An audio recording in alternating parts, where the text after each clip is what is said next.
this session is called Kashmir in Films, Myth and Reality. Anuradha Reddy, she already has a book which is all about her nostalgic memory of Kashmir. एक जो deprivation है, जो voices सुनी नहीं गई, where so much happened and there was no buzz about it. Nobody cared, nobody responded, nobody came for help. That also is Kashmir. So we are going to talk about Kashmir, myth and reality, what we see in films and what is the reality. So I would request Anuradha to come here. Anuradha is a very close friend, and we have done, here we already we have done 2 programs on Kashmir. One was Voices of the Voiceless, and before that we had her book. Can I have this book? One minute. This is the book which we had launched, and it was a great success. This is all her stories. These are not stories actually. These are her narratives, I would say, where we come to know a little more about Kashmir. So now Anuradha will talk about it, and in between I will ask her a few questions, or because I have worked in Kashmir for 2 long years, I will also share few of my own experiences. So please bear with us, and you people have stayed back. I really appreciate that. Kashmir and beyond. The compulsion is this. Firstly, on record, I must place that I feel like an intruder over here. There are people, there are poets, there are so many things happening, and like films always have this little complex that it's a new to the world of art. It's a new art. It's like a little intruder. I'm exactly feeling the same way today with people, such great people who have read out their feelings from their heart, really poured out such exquisite words. I'm honestly feeling like an intruder. But to cut a long story short, I'll just say that because I think for these very eclectic and esoteric studies, it becomes important to minutely know what the person is all about. I happen to be a Kashmiri who was born in Allahabad, who was raised in Delhi, and I'm married in Andhra. Not that I've ever spent more than 6 months in the valley of Kashmir. I've never spent more time than that. But yes, as it happens in all traditional families, parents transport the place home, So I've always lived in Delhi, but I feel as if I've lived in Kashmir because we speak the language also. So a huge connect that stays with culture, which is language, I speak. I speak the language, so I feel extremely connected. After what happened in Kashmir, when people got displaced, we were not what is called the first line sufferers of it, because we had nothing to do with that migration that took place at that point in time. But there were several close people who moved at that point in time. And I realized, as it happens with all grief and all trauma, for first 20-25 years, everybody is battling their issues, so there are no voices that come. People don't speak about it, as if there's a stillness. People just don't. In cinema terms, they say the first movie that actually reflected anything that was sensitive about partition was Garam Hawa. There's a little time that you need. Just after an immediate shock, you go into a state of shock. You don't say anything. And then you start revealing what is happening. I'm seeing that happen now. In the last session that we had here, we had a lot of young children, practically children for us, not more than 30, who were born after migration took place, and who were in a position to so beautifully express what they were experiencing, although they have never lived for a day there. Coming back to the narrative, representation of Kashmir in cinema recently at the Jaipur Lit Fest got into a little ballistic mode, because a theatre actor, M.K. Raina, got out of a session and said the representation of Kashmir in cinema was bullshit. That's what he called it. He said bullshit and walked out of the session. And I have been working on cinematic representation of Kashmir landscape, memory and trauma for the last 7-8 years. I'm actually I'm a PhD scholar. I've taken deregistration because I was not finding any meat really to work on. And I realized it was a very honest reaction that took place. What has happened is that from the 60s, I'll just take 5 minutes basically to put it in perspective. When 60s, when cinema became color, it became a land to romance. So you had Shammi Kapoor yahooing, somebody yodeling, Joy Mukherjee strumming the guitar, etc., happening. And although there was trouble there, it was not that there was no trouble simmering. There was trouble there, but it's just that there's an indifference to understand what is happening. So that is exactly what was happening. And the first line after trouble really started, the first film that was made was to be made in this multilingual, multicultural country by somebody from Tamil Nadu, by Mani Ratnam. And he made Roja. Roja for the first time established, a boot on the ground kind of army presence there, and so many things that are happening which were not nice.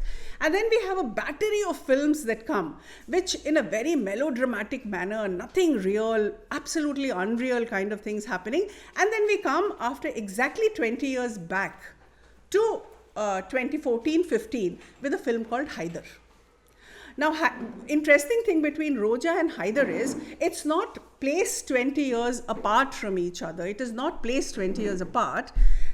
Haider is again placed in the late 80s, but it's looking at the problem in a very relevant and a very realistic manner, exactly what was happening. So you have this whole arc of things happening, and you go back in 2015 back to 1995, early 90s, and tell us what the problem is all about. So my submission is this, that if we are not going to look at a problem realistically, and films have only when there are poets and there are literary things happening, etc., what role can film play? One argument is, it's not at the doorsteps of filmmakers to find you solutions. That's not their business. It's commerce at the end of the day. But we are not these days, because the filmmaking language itself has evolved so much. You have access to, a film is being made right now. I could be talking nonsense. It's all recorded. Similarly, what all is happening can be recorded with your iPhone itself. There are films being made on iPhone itself, So why aren't there more? There are on YouTube. There are some, films that are made that show some sensitive portrayal of what the problem is, but there is no bursting of any emotion to show what exactly has happened, both sides. I'm not talking only of displacement, that the Pandits moved, I happen to be one, that we moved or my community moved in trouble. No. There is exile which has happened this side, and there's a garrison state that is established this side, So what exactly? there are people suffering on both sides. Things may be different now. Things have moved and a lot of water has flown under the bridge. Things have moved. But I feel somewhere that I could not give much impetus to my work because there was nothing that was coming from the core of somebody's being, like a Meghdha Katara, which took place after partition of Bengal. On that one film, people can do 10 works can be done on that, because that's a call from the, it's a call from the soul. There are a few people like Rajesh Jala, etc., who are on the YouTube who have made some films, but there's no large narrative which understands this. And the myth is that Kashmir is a beautiful place. It is actually a very beautiful place, but it's a very, very sad place. And the sadness of that place is more than evident in its mountains, in its waters, because every time any representation is done of that place, the sorrow is represented only through the landscape. So it's a sad land, and my only ambition in life is to create an archival work to document what is the sadness all about. That's all I'd like to say, and beyond that. Friends, what I feel is, you will become a composite person only when you know your country. Kashmir we cannot ignore. Kashmir is not only for romance and shooting films and showing, the hero, heroine going hand in hand. Romance is all right, but besides that, Kashmir is a state of sadness. So much has happened to that state. So much trauma so much grief is there, that I feel that any number of events if I do on Kashmir, that will not be enough. That's why I keep, doing, events based on Kashmir. I must share the ground reality. She is the first person, because she's a Kashmiri Pandit. Her family, her relatives. I met her sister in Jammu. They had to leave Kashmir and come and settle in Jammu. So I have a first-hand experience of those people who had to leave. they were forced to leave in the early 90s, and the government did not do enough. Nobody did enough. So that grief is part of the DNA, their DNA. And what we can do is, if अगर आप अपने दुख के बारे में किसी और से बांट लेते हैं तो दुख ऐसा लगता है कि थोड़ा कम हो गया है. तो मुझे लगता है कि कश्मीर पे बात होनी चाहिए. रैना साहब आए थे, MK रैना साहब का एक पूरा लंबा सेशन था. कुछ यंग पोइट्स ने अपनी पोइट्री पढ़ी थी जो उस दौर के नहीं हैं, पर उनको फिर भी उनको विरासत में वो दर्द मिला हुआ है. तो उनकी बात भी, इसलिए मैंने कई सेशंस किए और मैंने सोचा कि फिल्मों में जो हम कश्मीर देखते हैं क्या वही कश्मीर है, उसके अलावा भी है. और आप में से बहुत सारे लोग वहाँ गए होंगे, एज अ टूरिस्ट गए होंगे. मैं भी उसके पहले एक ही बार गई थी, पर जब मेरी पोस्टिंग वहाँ हुई, मेरी पोस्टिंग की कहानी ये थी कि मेरा बेटा पहले मेरे से पहले वहाँ पे उसकी पोस्टिंग हुई और मुझे लगने लगा कि वो एकदम बॉर्डर पे है. सांबा एक जगह है जहाँ से बॉर्डर स्टार्ट हो जाता है. उसकी अगर वहाँ गोली चलती थी तो उसकी शेलिंग इधर आ जाती थी. ऐसी जगह पे वो पोस्टेड था. तो मैं बेचैन हो गई कि वो कुछ भी उसको होगा तो हम यहाँ से बैठ के कोई भी उसकी हेल्प नहीं कर पाएंगे. इवन चाहे मेरे कितने फ्रेंड्स अगर BSF का डायरेक्टर जनरल, पुलिस का डायरेक्टर जनरल, सब मेरे बैचमेट्स हों, फ्रेंड्स हों, फिर भी वो क्या कर सकते हैं अगर गोली लग गई तो, या कुछ भी हुआ तो मैंने सोचा कि मैं और कुछ नहीं कर सकती तो मैं पोस्टिंग ले लेती हूँ. So I went to the finance ministry North Block and I met the chairperson and I said मेरा ट्रांसफ़र वैसे भी ड्यू है, तो आप ऐसा करिए मुझे जम्मू कश्मीर की पोस्टिंग दे दीजिए. तो 1 मिनट तक the chairperson didn't say anything. Well, what? I know your transfer is due from Delhi and you have to go out of Delhi, but then I will adjust you to Jaipur, Alwar, कहीं भी पड़ा यार, तुम्हें वहाँ पे post कर देंगे. You are an artist, तुम्हारी सारी visibility इसी शहर में है, वहाँ जाओगी and you will be a waste because we don't collect any tax from there. तो me being me, मैंने ऐसे पेपर उठाया. मैंने कहा मैम इस पर कोई भी फिगर आप लिख दीजिए, मेरा टारगेट फिक्स कर दीजिए, अगर मैं अचीव ना करूँ ना तब मुझे कहिएगा. आप ये लीजिए कागज, इस पे लिख दीजिए कि आपको क्या कलेक्शन चाहिए कश्मीर से. वहाँ से 1 रुपये भी टैक्स 20 साल से नहीं आया था, 90s के बाद नहीं आया था. आई सेड कि मैं कर दूँगी collect. This was 2015 July. She really dissuaded me. I said ma'am मेरा बेटा वहाँ है, अगर आप चाहती कि मैं लॉन्ग लीव पे चली जाऊँ तो मुझसे आप मेरा पोस्टिंग नहीं करिए और यहाँ टारगेट कुछ भी भर दीजिए, मैं करके ले आऊँगी. तो शी सेड कि no we don't want to waste a officer where we will not be able to collect. तो I said I am ready to take that challenge and luck could have it. मैं मेरी 2 sisters यहाँ बैठी हैं, मेरे tenure में वो लोग वहाँ गए भी थे. मैंने कहा कि एक कारवां में हम तुम लोगों को घुमाएंगे, अकेले हम एक गाड़ी लेके नहीं घूम सकते. तो मेरी मेमोरीज में जो कश्मीर है वो फिल्म के कश्मीर से तो बहुत अलग है. मैं डॉक्यूमेंट्री फिल्म मेकर हूँ.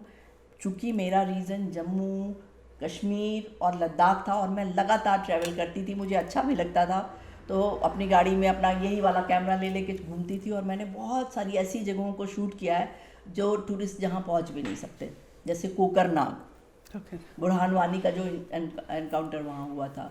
इस तरह की जहाँ जाके हम, चंदनबाड़ी जहाँ से आप ग्लेशियर्स को देख सकते हो. तो हम लोगों ने ग्लेशियर्स, हाँ, तो ये सारी चीज़ें जब मैंने देखा और मैंने वहाँ के लोगों से बात की, तो मैंने अपने ऑफिस में पहले दिन जो प्रेस कॉन्फ्रेंस बुलाया ज्वाइन करने के बाद, तो मैंने कहा कि आप लोग इनकम टैक्स के बारे में पेज नंबर 7 के कॉलम नंबर 14 पे लिखते हैं, तो मेरे प्रेस कॉन्फ्रेंस में मत आइए. मैं फर्स्ट पेज पे रहती हूँ, कॉलम चाहे दूसरा या तीसरा हो या नहीं, पहला ही होगा, मेरा न्यूज़ ऐसा होगा. तो I have come here and I will try my best to convince the people first why they should pay taxes. मैं उनसे ये नहीं कहूँगी कि तुम तुरंत दो, पर मैं ये उनको बताऊँगी कि आप क्यों देना चाहिए आपको टैक्स. और मैं स्कूल कॉलेजेस में जाऊँगी, मैं लाइव टीवी पे रहूँगी, फ़ोनों रहेगा, कोई भी मुझे वहाँ से गाली देना चाहे दे, पर मैं बात करूँगी.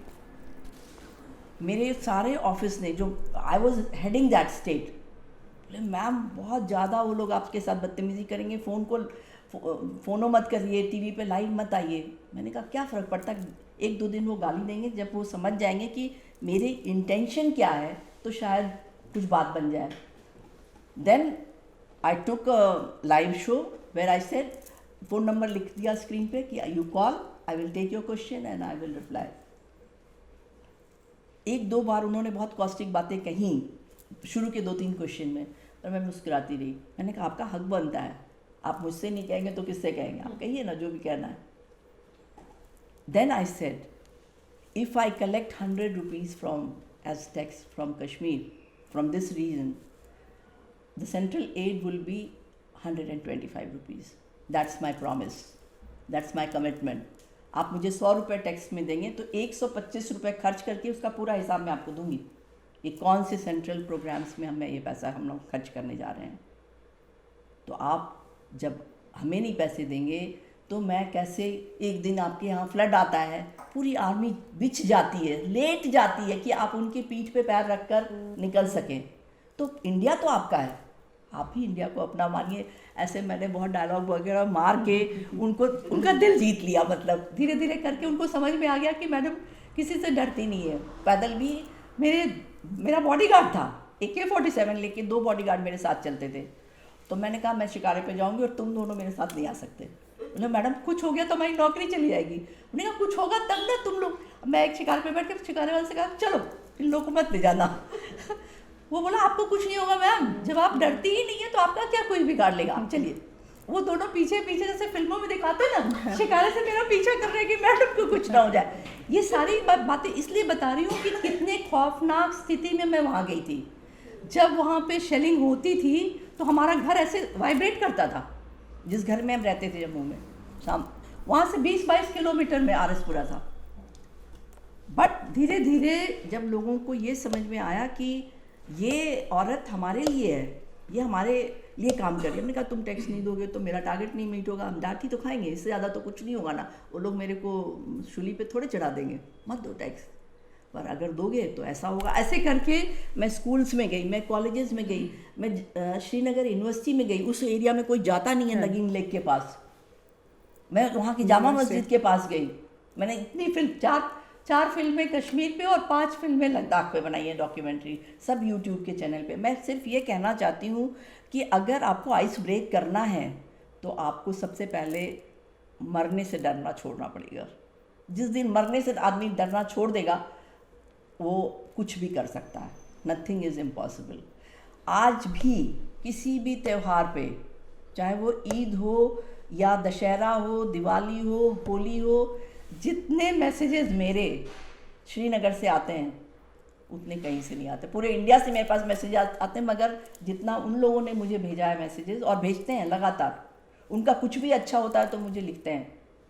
मैंने एक पेज स्टार्ट किया था फेसबुक पे कि तुम ब्राइब मत पे करो, जितना ब्राइब देते हो उतना टैक्स मुझे दे दो प्लीज़. तो मैंने कहा डोंट पे ब्राइब, पे टैक्सेस. ये मेरा स्लोगन था वहाँ पे. और मैं हर स्कूल में हर जगह गई हूँ, छोटे छोटे बच्चों के पास भी इंटरेक्ट करने गई. तो एक छोटी लड़की ने मुझसे कहा कि मैम मेरे को कोई भी बताता नहीं है. तो मैंने कहा क्या नहीं बताता है? बोले वो काला धन क्या होता है. तो मैंने सोचा वो 5-6 साल की लड़की, उसको कैसे समझाऊं कि काला धन क्या होता है. हमने कहा धन तो काला सफ़ेद नहीं होता बेटा, मगर वो वाला धन ना जिस पे तुम टैक्स नहीं पे करते हो उसका कलर ही मैजिक से ब्लैक हो जाता है. तो आपको उसी लेवल पे जाके इंटरेक्ट करना पड़ेगा. मैं आपको छोटे एग्जांपल देती हूँ. मेरा ड्राइवर कश्मीरी, मेरा बॉडीगार्ड कश्मीरी. एक बार ऐसे गाड़ी खड़ी हुई और बहुत तेज़ धूप आ रही थी, तो उसका नाम बिलावल था. मैंने कहा बिलावल गाड़ी आगे पीछे करो, लाल चौक पे आगे पीछे करो, मुझे बहुत तेज़ धूप लग रही है, मेरा सिर दर्द हो जाएगा, मुझे धूप बर्दाश्त नहीं होती. तो बोला मसला है मैम, यहाँ से गाड़ी आगे पीछे मैं नहीं कर सकता. तो मैंने कहा मुझे बहुत ज़्यादा तेज़ धूप लग रही है, मैं क्या करूँ. तो बोला उसको ये कोई मसला नहीं, मैं अभी आपके वो करता हूँ. तो मैंने कहा गाड़ी भी नहीं हटाओगे? बोला नहीं. उसने अपना जैकेट उतारा और जैकेट ऐसे लेके, फिल्म में होता है ना, ऐसे खड़ा हो गया कि आपको धूप नहीं लगने दूंगा. वेरी फिल्मी कश्मीर. इट इज फिल्मी हो या जैसा भी हो, उनका प्यार देखो. मैं टीवी पे ये बोलती थी, एक इनकम डिक्लेरेशन स्कीम आई थी कि आपको टैक्स पे करना चाहिए. तो कोई नहीं, मेरे ऑफिस में 2 लोग आए, तो मेरे सेक्रेटरी ने कहा कि आप मैडम से नहीं मिल. बोले मैडम ने टीवी पे मुझे बुलाया है, कैसे नहीं मिलने दोगे. तो मेरा सेक्रेटरी आया, बोला कि मैम ऐसे 2 लोग आए हैं जिनको हम लोग जानते तक नहीं हैं, कुछ बात भी हो सकती है। मैंने कहा नहीं आने दो। वो दोनों आए, मैंने कहा आप लोग क्या करते हो? बोला नहीं हम लोग टैक्स पे करना चाहते हैं, हम रोज़ आपकी बात सुनते हैं और हमें टैक्स पे करना है। तो हमने कहा कि अच्छा क्या करते हो, पहले ये तो बताओ। एक बोला कि मैं ठेले पे केला बेचता हूँ और दूसरा बोला मैं मछली फ्राई करके बेचता हूँ। तो मैं क्या बोलती कि तुम्हारा टैक्सेबल इनकम है ही नहीं। मैंने कहा अच्छा वो दिन जल्दी ही आएगा जब तुम इतना अर्न करने लगोगे कि मुझे तुमसे टैक्स लेना ही पड़ेगा। तो बोला मैम एक और मसला है, आप टैक्स ले ना ले, आपके साथ ना हम लोगों को एक एक इंडिविजुअल फ़ोटो खिंचाना है। तो हमने कहा क्यों? तो बोला वहाँ जाके मैं अपने एरिया में बताऊंगा ना कि मैं आपसे मिला, कोई मानेगा नहीं, तो हमें प्रूफ लेके जाना है कि हम आपके ऑफिस में जा पाए थे, आपसे मिल पाए थे। इतने प्यारे वो लोग हैं हमें। मैं इसमें बिल्कुल ये अपनी एकदम ट्रूथफुली आपको वो एक्सपीरियंसेस सुना रही हूँ जिसमें मुझे हर समय मेरे आँख में आंसू आ जाता था। मैं एक लेडी बीमार हुई, मैं रोज़ टीवी ऐसे रेडियो पे भी बोलती थी कि आपको टैक्स पे करना, यही मेरा वो मिशन था वहाँ पे। तो एक लेडी हॉस्पिटल में एडमिट थी, मेरा जॉइंट कमिश्नर उनसे मिलने गया, उनका जान पहचान का था। तो बोली बेटा सबको, बोला आपको यहाँ कोई तकलीफ़ तो नहीं है? हॉस्पिटल बहुत अच्छा था। उसने कहा कि वैसे तो बेटा कोई तकलीफ़ नहीं है, तुम एक रेडियो ला दो मेरे लिए।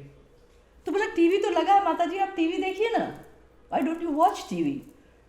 तो मुझे कहा टीवी पे ना वो मैडम की आवाज़ नहीं आती है जो रेडियो पे बोलती हैं टैक्स दे दो टैक्स दे दो, उसी से मुझे बड़ा सुकून मिलता है, उनकी आवाज़ अलग है, तो रेडियो ले आओ। तो वो आया मेरे ऑफिस में, बोला मैम आपके फ़ैन कहाँ कहाँ तक है? वो बोले रेडियो ला दो, मैडम की बात सुन सुन सुन के मज़ा आता है। तो ये है, ये दिलों का रिश्ता है। मैं बारामुल्ला में ऑफिस खोलने गई, पूरा घिराव हो गया पूरे ऑफिस का कि यहाँ पे आप ऑफिस नहीं खोल सकते। बारामुल्ला सोपिया के पास है और वहाँ पे कोई ऑफिस कभी खुलता नहीं था।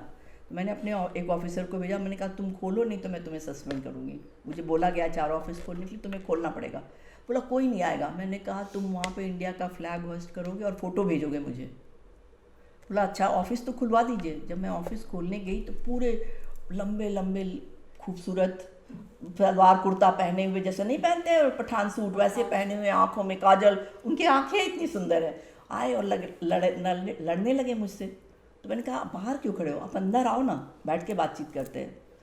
इतने ज़्यादा पढ़े लिखे लोग थे, हेमिंग्वे और क्या क्या कोट करने लगे, हम तो ऐसे सुनने लगे। हमने कहा कि मतलब आपकी तो नॉलेज इतनी है। बोले वो सब एक जगह मैम, यहाँ पे आप ऑफिस नहीं खोल पाएंगी। तो मैंने कहा अच्छा मैं 1 महीने के लिए खोल देती हूँ, अगर तुम्हें ये लगे कि तुम्हारा जरा भी कोई नुकसान हुआ, ये मेरा फ़ोन नंबर ले लो, तो उसी समय इस रियाज को सस्पेंड कर दूंगी जो मेरा ऑफिसर था। अगर उसने जरा भी तुम लोग को तंग किया तो मैं इसको सस्पेंड करूंगी। रियाज बोला मैम आप मेरे बारे में ऐसे बोले, मेरी बात बाद में कौन सुनेगा? हमने कहा चुप रहो, तो बैठो चुपचाप। उसके बाद मैंने कहा कि आप यहाँ से श्रीनगर जाते हो, इतना टफ रास्ता है, उस समय ट्रेन नहीं चल रही थी, बारामुल्ला तक ही वो ट्रेन चलती थी। मैंने कहा आप 60-70 किलोमीटर की यात्रा करते हो, 5-6 घंटे में भी नहीं हो पाती, फिर आप एक चालान जमा करते हो। मैं हर बैंक को ऑथराइज कर दूंगी कि वो आपका टैक्स का चालान जमा करें। आप ऑफिस में आओ और अगर आपकी हर प्रॉब्लम 24 घंटे के अंदर हमने स्टार्ट नहीं किया सॉल्व करना, तो ये मेरा व्हाट्सएप नंबर है और ये फ़ोन है, 24 घंटे के अंदर मेरा रिप्लाई आपके पास आएगा। तो इस तरह की कमिटमेंट करने से वो ऑफ़िस खुला और मैंने सांभा में ऑफ़िस खोला, मैंने कटरा में ऑफ़िस खोला, मैंने बारामुल्ला में खोला, मैंने राजौरी में खोला। ये सब ऐसे एरियाज़ थे जहाँ कभी भी अटैक हो जाता था, लोग अपना घर छोड़ के भाग जाते थे और जाके बंकर्स में रहते थे। तो वो एक अलग दुनिया थी। मेरा बेटा इतना नाराज़ हो गया, बोला तुम मुझे मेरी सेवियर बन के आई थी, अब मुझे दिन भर तुम्हारी चिंता रहती है, तुम ऐसे चल रही हो मम्मा, क्या तुम रेत से पानी निकाल दोगी? मैंने कहा रेत से पानी नहीं भी निकलेगा तो क्या? उन्होंने कहा मैम आपको कोई अटैक कर देगा तो क्या होगा? मैंने कहा मैं बारामुल्ला में मरूँ या दिल्ली में, मेरे लिए कोई फ़र्क नहीं पड़ता, मरना तो है ही। तो अगर आपका इंटेंशन ठीक हो ना, आपको सबसे पहले कुछ भी किसी जगह पे इम्प्लीमेंट करना हो तो पहले आपको उनका बनना पड़ेगा। आप ये चाहते हैं कि लोग आपके बन जाएं, नहीं, पहले आप उनका बनकर दिखाइए उनको। तो they are such loving people. तो मैं समझती हूँ कि ये कश्मीर की बातें ऐसे मैं फ़्लो में बोल रही हूँ, ये इसका सेशन है, मैं इसलिए शेयर कर रही हूँ कि एक वो कश्मीर है जिसके बारे में लोगों ने अलग अलग अपनी पर्सपेक्टिव रखी है। मैंने कहा तुम गिलानी के कहने से तुम सब कुछ पे ताला लगा देते हो, मेरी बात नहीं सुनते। इस तरह के कई बातें हुई हमारी।